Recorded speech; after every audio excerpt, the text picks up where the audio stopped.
akan saya unggah juga di Google Classroom untuk perkuliahan hari ini. Baik, jadi di dalam Google Classroom sudah saya unggah materi untuk hari ini ya, yaitu adalah tentang biochar dan penyimpanan karbon di dalam tanah atau biochar dan soil carbon sequestration. Jadi soil carbon sequestration ini adalah penyimpanan karbon di dalam tanah. Baik.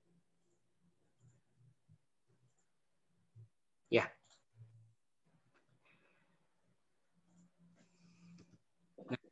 Sebelum saya masuk ke penyimpanan karbon, tentunya saya akan terlebih dahulu bicara dasar, yaitu tentang bahan organik tanah.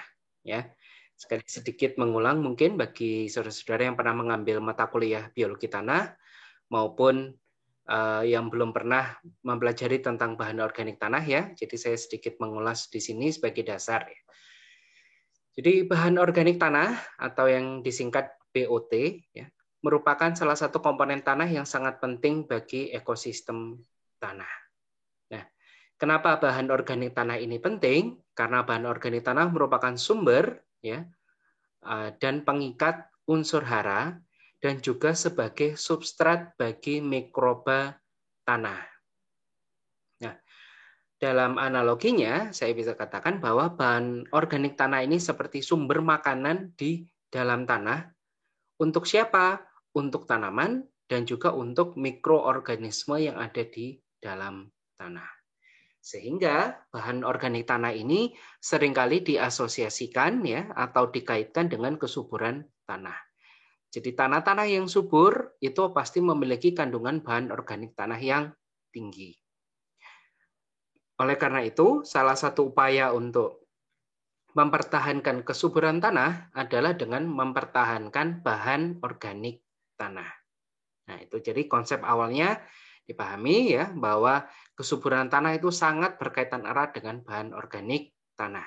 Dan untuk mempertahankan kesuburan tanah, kita harus mempertahankan bahan organik tanah agar tidak berkurang ya. Syukur-syukur kalau kita bisa menambah bahan organik tanah. Nah, bahan organik tanah sendiri merupakan kunci keberhasilan dari sistem pertanian berkelanjutan. Ya, jadi tadi disampaikan bahwa untuk mendapatkan tanah yang subur dan kegiatan pertanian yang berkelanjutan, maka kita harus mempertahankan atau meningkatkan bahan organik tanah. Idealnya kandungan bahan organik tanah adalah sebesar 2%.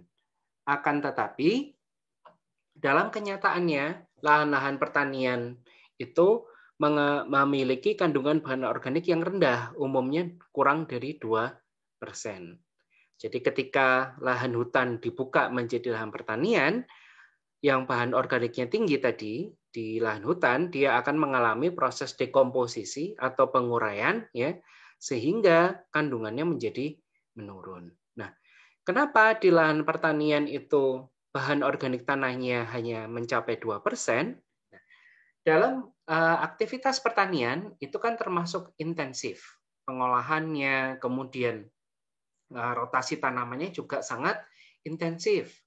Contoh misalkan pertanian padi ya, setelah 4 bulan setelah panen kemudian kembali ditanam padi lagi, atau jagung dalam 3,5 bulan biasanya langsung panen kemudian ditanam lagi. Jadi tidak ada waktu tanah untuk beristirahat ya, atau menambahkan bahan organik tanahnya, sehingga dari tahun ke tahun bahan organik tanah tersebut menjadi menurun.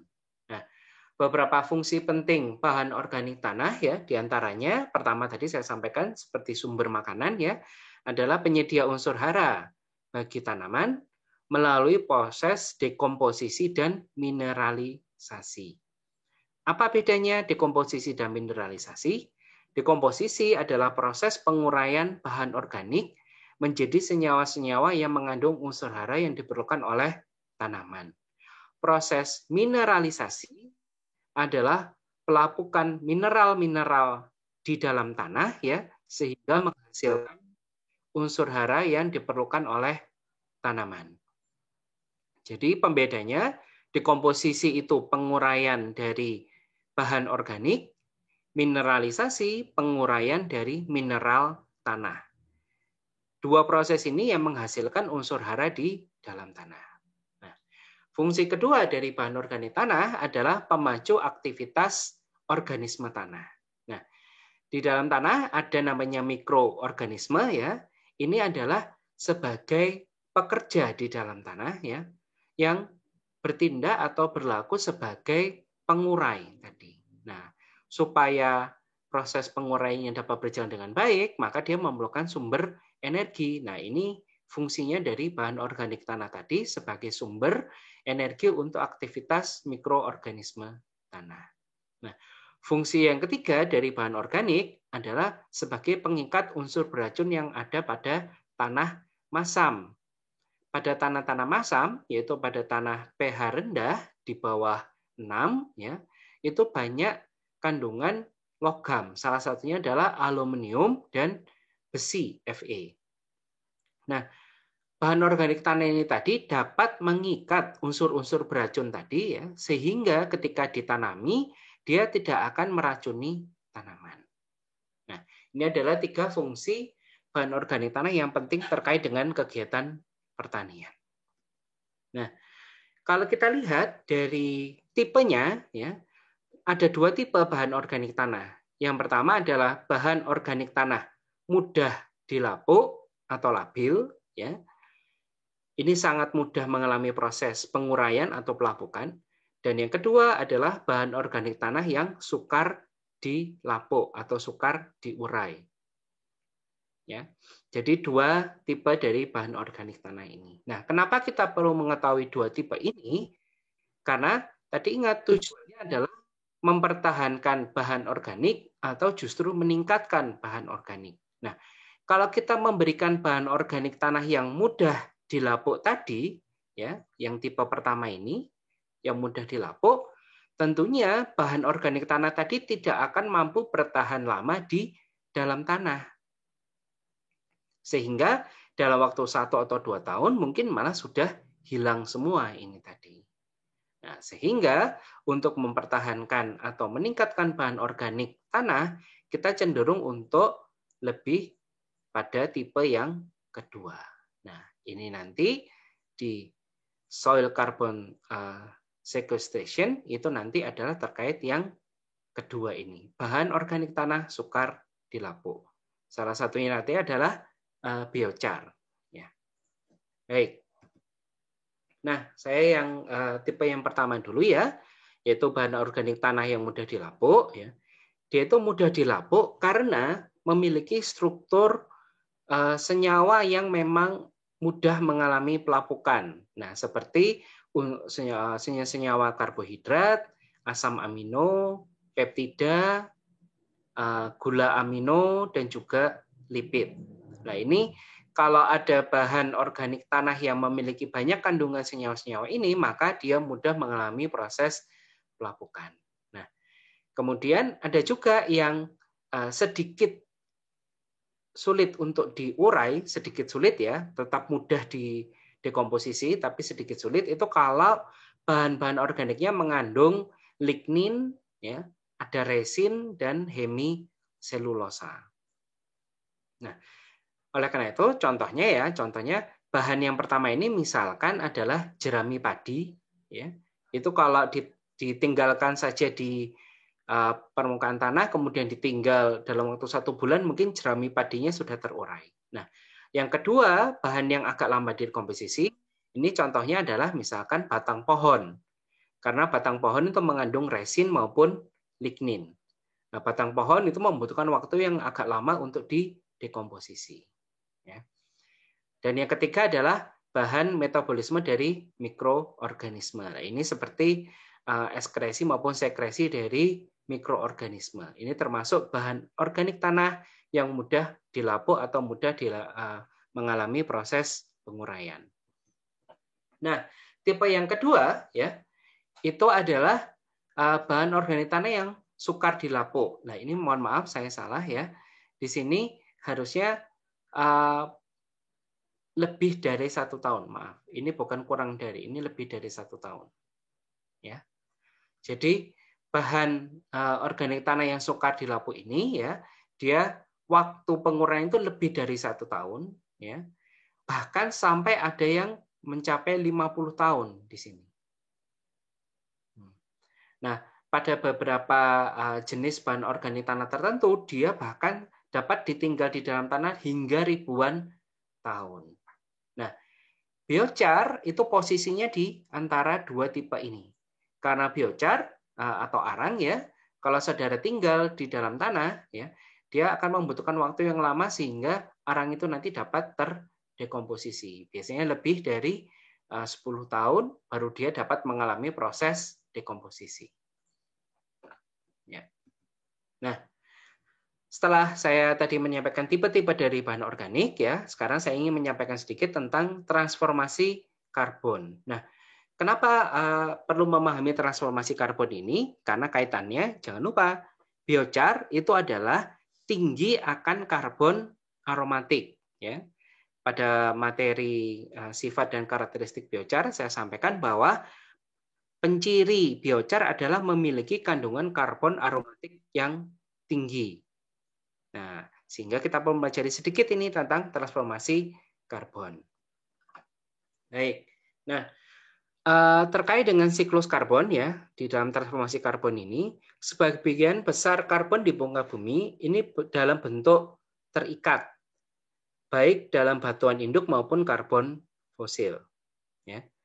Bahan organik tanah itu merupakan cadangan karbon yang jumlahnya bisa mencapai 2 kali di atmosfer. Nah, karbon yang ada di atmosfer itu adalah CO2, salah satunya ya. Yang CO2 ini adalah gas rumah kaca. Nah, kalau di dalam siklus ya, siklus itu selalu menganut pada hukum kekekalan energi. Bahwa jumlah karbon yang ada di dalam bumi itu selalu tetap. Yang ada adalah perpindahan bentuk dari karbon ya, yang menyebabkan dinamika transformasi karbon itu penting karena terkait dengan gas rumah kaca. Ketika karbon tadi lebih banyak di udara, ya, lebih banyak di udara, maka dia akan menyebabkan efek gas rumah kaca yang akan menyebabkan terjadinya perubahan iklim.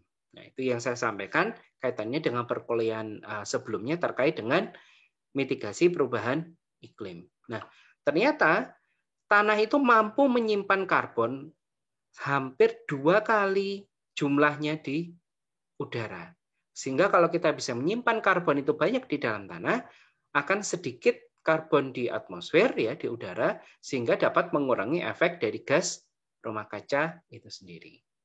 Sehingga pada poin yang ketiga, perubahan pada pool itu adalah siklus karbon tadi ya, akan sangat mempengaruhi kadar karbon dioksida global.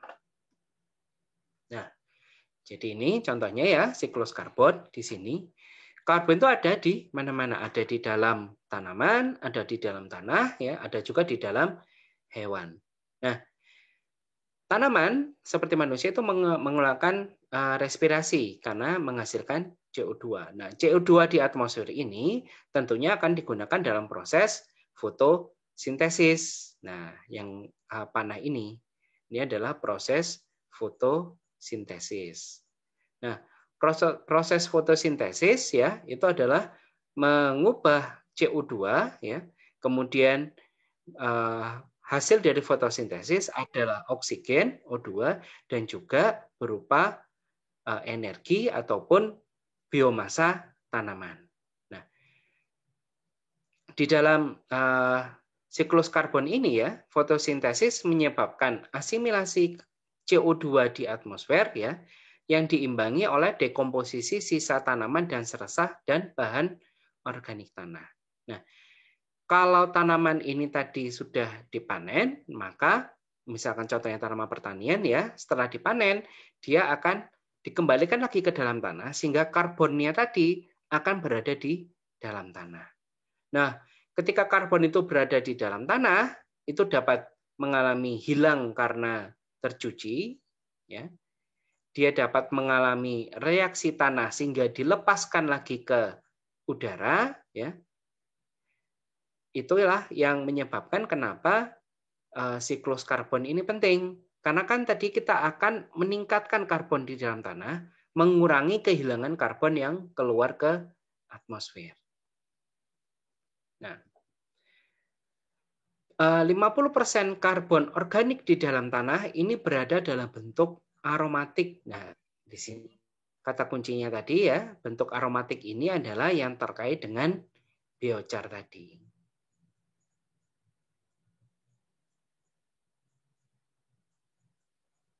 Ya. 20% dari karbon organik tanah berasosiasi dengan nitrogen, dan 30% karbon organik di dalam tanah berada dalam bentuk karbon karbohidrat, asap lemak, dan karbon alkan. Nah, di sini perlu dicatat bahwa hampir 50% ini ada dalam bentuk aromatik, ya. Sehingga ini akan menjadi penting ya, karena untuk mengurangi efek dari gas rumah kaca, kita harus banyak menambah karbon di dalam tanah. Utamanya adalah meningkatkan 50% ini tadi harus kita pertahankan atau bahkan justru harus kita tingkatkan. Nah, ada 3 proses yang berkaitan dengan proses dekomposisi atau penguraian ya.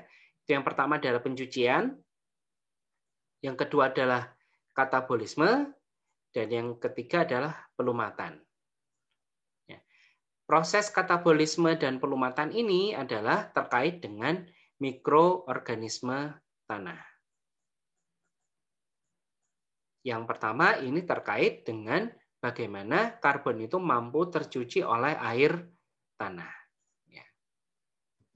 Nah, beberapa faktor yang mempengaruhi proses dekomposisi dari bahan organik itu, diantaranya yang pertama adalah komposisi kimianya. Tadi saya sampaikan kalau komposisi kimianya banyak karbohidrat, dia akan lebih mudah mengalami penguraian. Tapi kalau banyak lignin, itu akan sedikit susah mengalami proses penguraian. Yang kedua adalah secara fisik adalah kekerasan dan kelenturan dari bahan organik itu. Kalau bahan organiknya keras, tentunya susah untuk mengalami proses penguraian.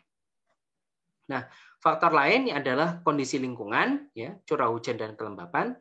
Dan yang faktor ketiga adalah organisme perombaknya. Nah, ini ada jenis dan diversitas, artinya semakin banyak mikroorganisme di dalam tanah, maka akan proses penguraiannya juga akan semakin banyak juga. Dan yang kedua adalah aksesibilitas, atau ini kata dasarnya adalah akses, ya. Artinya bahan organik tadi kalau tidak ada aksesnya, dia tidak akan diurai oleh mikroorganisme. Bayangannya seperti ini. Jadi kalau ada sebongkah tanah ya, di dalam tanah itu misalkan ada akar yang mati ya, dia terjebak di dalam tanah, dia akan lebih susah dekomposisi daripada akar yang ada di permukaan tanah. Nah, ini yang dikaitkan dengan aksesibilitas tadi. Oke. Nah, soil organik karbon ya, atau soil organic matter, bahan organik tanah itu penting ya, karena ini terkait dengan berbagai macam fungsi yang ada di dalam tanah sebagai ekosistem service. Jadi penyedia jasa lingkungan untuk kesuburan ya, untuk mitigasi kekeringan juga ya, dan untuk kesehatan tanah. Jadi bahan organik ini sangat penting. Nah, kalau kita bicara karbon tadi ya, tadi disampaikan bahwa 1000 karbon di dalam tanah ini jumlahnya sangat banyak, 1.500 sampai 2.400 ya, lebih banyak daripada karbon yang ada di atmosfer. Nah, akan tetapi kalau karbon di tanah ini mengalami proses pelepasan ke atmosfer karena aktivitas manusia, seperti pembakaran hutan, pembukaan lahan pertanian, ya, penambangan batu bara, itu akan melepaskan karbon ke atmosfer. Nah, sehingga untuk mengatasi hal tersebut, kita harus menyimpan karbon di dalam tanah lebih banyak daripada yang dikeluarkan. Nah, kalau pada tingkat lahan ya, kalau ini tingkat global, yang tadi ini tingkat lahan ya. Jadi input karbon di dalam tanah itu tidak hanya dari tanah itu sendiri ya, tapi dari sisa-sisa tanaman, baik itu akar maupun sisa tanaman, juga dari sisa hewan. Nah, input ini yang harus kita jaga. Dan kehilangan ini, baik dalam bentuk biodegradasi atau mineralisasi ataupun erosi dan pencucian, itu harus kita kurangi. Ya. Jadi inputnya ditambah, kehilangannya harus dikurangi. Baik. Nah, di sini adalah contoh ya, ini adalah gambar akar tanaman ya, di mana bahan organik tanah tadi dapat dilindungi dari proses dekomposisi. Nah, ini tadi saya katakan tadi ya, ini adalah bongkahan tanah ya, yang warna hitam ini bongkahan tanah.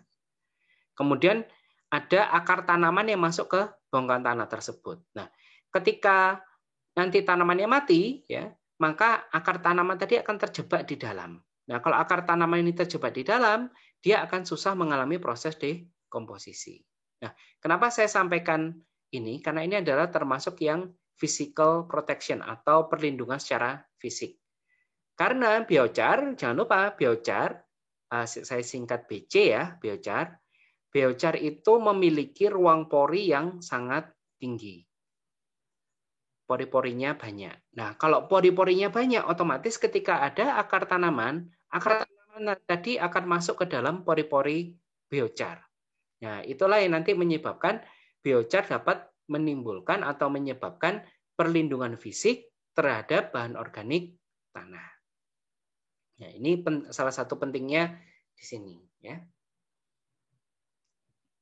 Nah, ini adalah beberapa hasil penelitian yang menunjukkan bahwa yang atas ini ya, ini adalah tanaman yang mendapatkan biochar, ternyata total karbon tanahnya itu jauh lebih tinggi daripada yang tidak mendapatkan biochar. Dia berada di atas ya. Jadi total karbon tanahnya lebih tinggi daripada tanah yang tidak mendapatkan biochar. Nah, demikian pula ternyata ada efeknya biochar itu akan meningkatkan pertumbuhan akar tanaman. Di sini kita lihat tanah yang mendapatkan biochar ini cenderung untuk memiliki biomasa akar atau akarnya itu semakin banyak di dalam tanah dibandingkan tanah yang tidak mendapatkan biochar. Ya, ini adalah penelitian dari 9 tahun setelah diaplikasikan biochar dengan dosis 10 ton per hektar. Nah, ini yang kemarin mungkin pernah menanyakan ya, dosis biochar itu berapa Pak biasanya? Biasanya kita berikan minimal adalah 10 ton per hektar. Baik. Nah, sehingga di dalam strategi meningkatkan karbon di dalam tanah, biochar ini penting karena dia akan meningkatkan karbon di dalam tanah ya. Dan yang kedua, biochar tadi akan mampu menyuburkan tanah sehingga tanaman dapat tumbuh semakin baik ya. Nah, kalau tanamannya tumbuhnya semakin baik, tentunya karbon yang ada di dalam tanaman juga semakin besar. Nah, jadi ada dua cara tadi.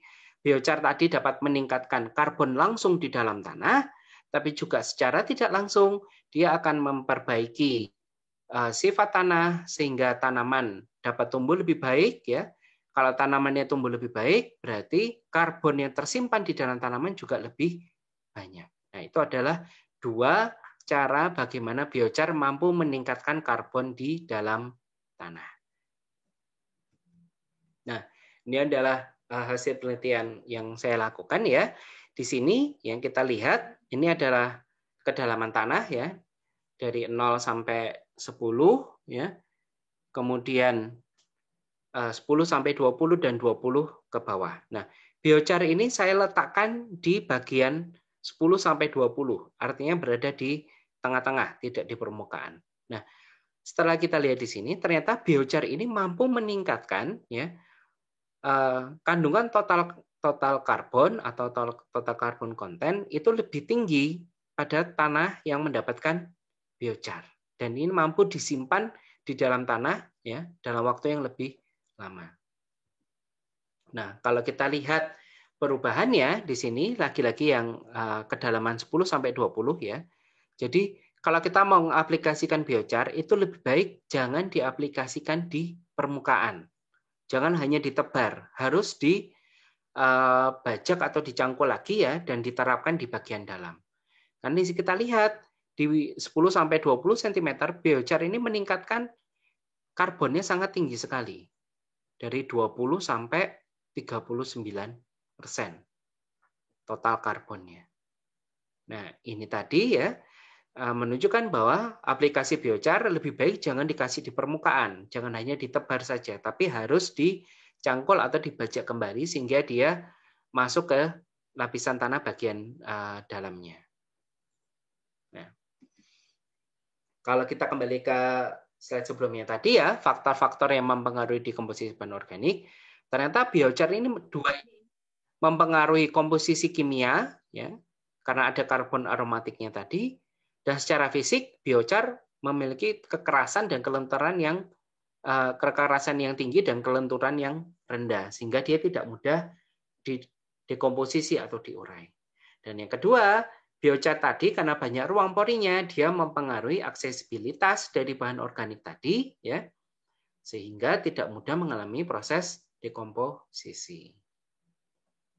Baik, sampai sini dulu sebelum saya lanjutkan, ya, cukup jelas? Jelas, Pak.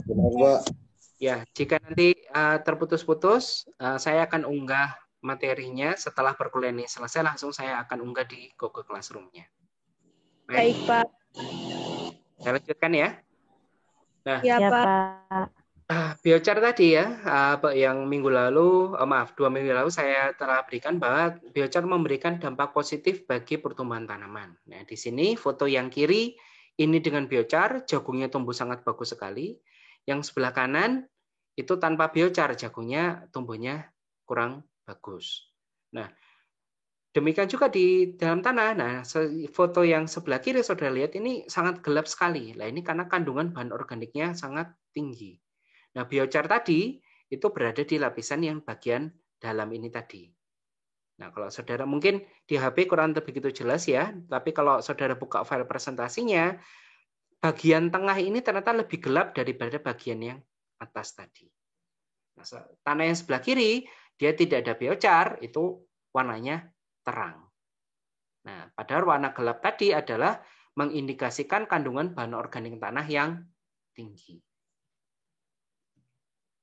Nah, sehingga ya di dalam peranan biochar untuk meningkatkan penyimpanan karbon di dalam tanah, ya, ini kalau sebelah kiri adalah tanpa biochar, ya, siklus karbon tanpa biochar, itu dari biomasa akan mengalami dekomposisi, ya, sehingga dilepaskan ke udara, kemudian digunakan untuk proses fotosintesis. Nah, kalau ada biochar, ya, gambar yang sebelah kanan, ya, maka tidak semua biomasa tanaman tadi dilepaskan ke udara, tapi ada yang disimpan dalam bentuk biochar yang disimpan di dalam tanah.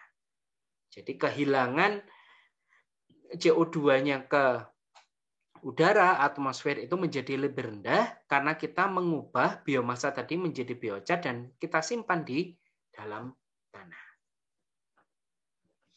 Nah, sehingga ya kaitannya dengan bagaimana biochar ini mampu berkontribusi terhadap perubahan iklim, ya, harus diingat biochar ini harus dibuat dari sampah-sampah organik, ya. Sampah organik. Nah, kenapa saya tekankan di sini harus sampah? Karena ini adalah bahan-bahan yang tidak terpakai. Kalau kita sengaja menebang pohon kemudian kita gunakan sebagai bahan baku biochar, itu tidak baik.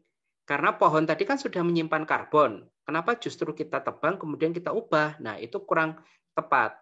Biochar ini ya, itu utamanya bahan bakunya itu harus ini, waste atau sampah organik itu. Nah, dari mana? Ya bisa dari sisa tanaman ya. Contohnya seperti tempurung kelapa atau sabut kelapa ya, atau bonggol jagung. Kalau tanam jagung yang dipanen kan sebenarnya jagungnya, bonggolnya atau tongkolnya kan tidak dimanfaatkan. Nah, itu kita bisa gunakan sebagai biochar. Nah, contoh lain misalkan jerami padi itu juga bisa. Itu karena kita tidak menggunakan jerami, kita bisa. Kemudian mungkin saudara pernah tahu tanaman tebu ya. Tanaman tebu itu untuk diolah menjadi gula itu akan menghasilkan sisa-sisa tanaman tebunya itu tadi ya, baik itu dalam bentuk serat ya. Nah, itu kita bisa gunakan sebagai biochar juga. Kemudian tembakau ya.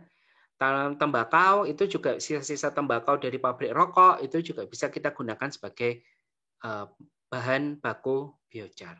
Jadi kuncinya biochar tadi itu harus sampah, sesuatu yang memang dibuang. Jadi kita tidak menyarankan membuat biochar itu adalah menggunakan bahan baku yang baru. Apa itu dari misalkan menebang pohon atau menebang bambu, lah itu justru tidak bagus. Ya, jadi harus diingat biochar tadi adalah kaitannya dengan bagaimana kita memanfaatkan sampah-sampah organik tadi. Baik, sampai sini dulu ya. Bagaimana? Ada yang mau ditanyakan mungkin? Apakah terlalu cepat penjelasannya? Tidak, Pak. Oke. Pas, Pak. Ya. Kalau seperti itu ya, baik nanti akan materi rekaman ini akan saya unggah di Google Classroom. Silakan nanti Mau bertanya, Pak. Ya, silakan siapa yang mau tanya? Bagas, Pak. Ya, Bagas, gimana? Silakan, Mas. Ya, kalau misalnya tangkos yang dari sawit itu termasuk biochar enggak, Pak? Bisa. Tandan kosong dari sawit itu kita bisa gunakan sebagai bahan baku biochar. Nah, kan dia itu dimasak, Pak. Dimasak. Kalau misalnya kayu tadi kan misalnya kayu ditebang, habis itu dibakar, dia kan bukan biochar. Tapi ya, kalau sawit ini kan tangkosnya dimasak dulu di pabrik, habis itu ya, biar membusuk di tanah. ya. Cuman kalau yang tangkos ini kita biarkan membusuk di tanah itu akan masuk jenis bahan organik yang mudah dilapuk tadi. Jadi dia justru pembusukannya itu menyebabkan dia melepaskan CO2 ke udara, ke atmosfer. Nah, untuk mencegah itu, tangkos-tangkos ini biasanya diubah menjadi biochar. Nah, ini sudah dilakukan, terutama di Malaysia ya. Kebetulan saya pernah berkunjung ke salah satu perkebunan kelapa sawit di Malaysia yang mereka sudah mengintegrasikan tadi ya tangkos-tangkos yang dari sisa pengolahan CPO di perkebunan kelapa sawit ya itu dibakar ya, dibakar proses pirolisis menjadi biochar tangkos. Nah, proses pembakaran dari biochar tadi dalam proses pirolisis ini menghasilkan energi yang energinya itu digunakan untuk pembangkit tenaga listrik. Ini yang pernah saya datangi di Malaysia ini sudah sangat terintegrasi gitu. Jadi tidak hanya produksi biochar tapi juga produksi energi. Ini sebenarnya sistem yang ideal yang ingin kita gunakan gitu. Namun memerlukan biaya besar di awalnya. Nah, ini kenapa beberapa perusahaan kelapa sawit di Indonesia itu belum berani ke arah situ karena biayanya besar. Bedanya di Malaysia itu mereka sangat komit sekali dengan industri sawitnya sehingga mereka mau untuk membangun instalasi-instalasi pirolisis tadi ya yang mengubah tangkos menjadi biochar karena itu juga menghasilkan energi yang bisa digunakan untuk listrik. Begitu, Mas Bagas.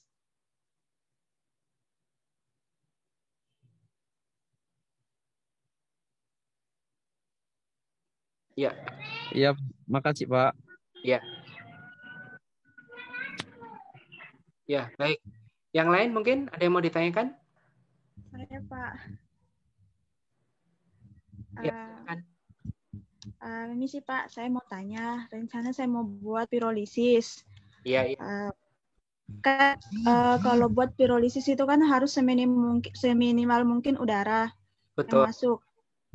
Terus rencana itu mau buat pipa untuk udara untuk pembakarannya. Nah itu kira-kira Pak apa ya?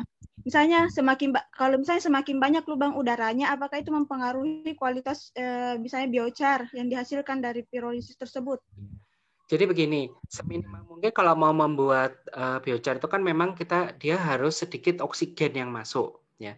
Nah, proses pembakaran itu misalkan membuatnya dari tong, begitu ya? Mungkin dari tong atau drum ya? Iya, oke. Jadi ketika tong atau drum itu sebisa mungkin lubang yang keluar ya itu sedikit. Kenapa? Soalnya kalau lubangnya banyak ya, artinya nanti banyak lubang di tong itu ketika dibakar ya, oksigennya masuk sehingga nanti yang terbentuk bukan biochar tapi malah abu jadinya. Jadi misalkan contohnya kita pakai bahan tempurung kelapa gitu ya, tempurung kelapa kita bakar, kalau di drumnya nanti terlalu banyak lubangnya, yang terjadi nanti malah jadi abu dia.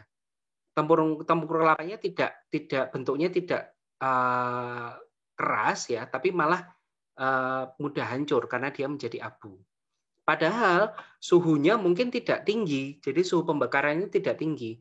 Kalau tongnya itu banyak lubangnya, suhu pembakaran itu tidak akan mencapai lebih dari 200 kalau saya tidak salah ya. Padahal kita kalau mau biochar minimal tuh harus 300 derajat Celcius. Jadi semakin sedikit lubangnya itu semakin bagus untuk kualitas dari biochar yang mau kita buat. Begitu. Jadi Pak kan pakai untuk pipa di dalamnya itu kan yang di lubang-lubang itu pasokan udara untuk pembakarannya. Kalau saya mungkin bisa ya? Kalau satu aja. Pipanya ini kan untuk pasokan udara pembakaran. Iya, pipanya ini apakah langsung terkoneksi ke dalam? Iya Pak, langsung. Oh, mungkin begini, kalau misalkan buat pipa, misalkan saya belum tahu model ininya, tapi kalau misalkan anggapannya ini drum ya, maaf, ini drum, pipanya kalau bisa, kalau kan dibakarnya kan di bawah ya, nah pipanya itu kalau bisa hanya di samping-samping saja, jangan di bawah. Karena kan bahannya kan akan terkumpul di bawah gitu. Nah kalau pipanya terlalu ke bawah, nanti oksigennya langsung kena ke sini, sehingga yang bahan-bahan yang ada di bawah nanti akan jadi abu akhirnya. Padahal kalau kita bikin di atas, sedikit mungkin kan kalau di lubangnya di atas ya ada panas ya, sehingga yang di dalam tadi akan menghasilkan gas juga. Nah ini kan akan menekan ke atas, mencegah supaya oksigen yang dari luar masuk begitu. Jadinya. Ya. Terima kasih Pak. Ya, yang lain mungkin ada yang mau ditanyakan?